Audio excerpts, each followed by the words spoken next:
The very first time I created a website was using one of those drag and drop website builders with very limited functionality and customization. And I realized that in order to create something that didn't look exactly like every other website out there, I would have to learn some CSS and some HTML. So did I do what anyone rational would do and just learn the bare minimum I needed and just try to apply it as I went? Or did I decide that I needed to learn enough CSS, enough HTML, and enough JavaScript to where I could create a website from scratch?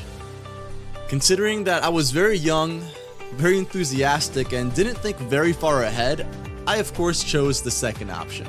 And of course, I gave up after about a week of learning. The learning I was doing wasn't aligned with the outcome I was actually working towards. All I needed was a basic understanding of HTML and CSS so I could edit some small parts of my website. Not to create a website from scratch. And this is where Bloom's Taxonomy of Learning comes in. Whether you're learning or teaching something, it's important to know what outcome you're aiming towards and learning just enough to reach that outcome.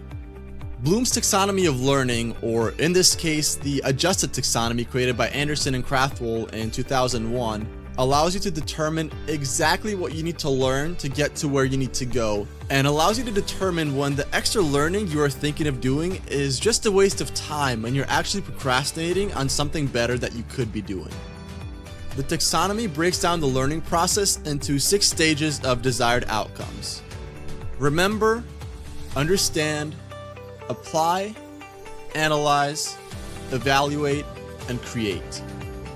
Going back to my website example, reaching the remember stage could mean that I simply remember what HTML and CSS means and what button I might need to press to make the edit menu pop out.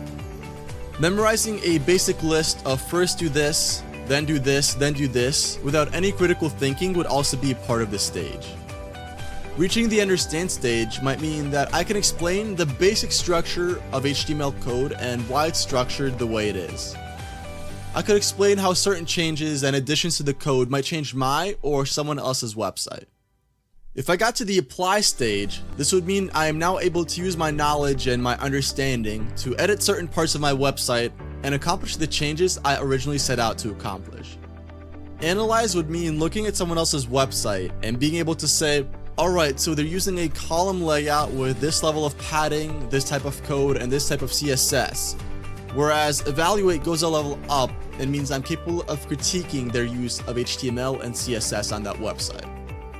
Saying something like they're using a 3-column layout with a 20-pixel padding, but switching to a 2-column here with a 40-pixel padding might look a little bit better is an example of this.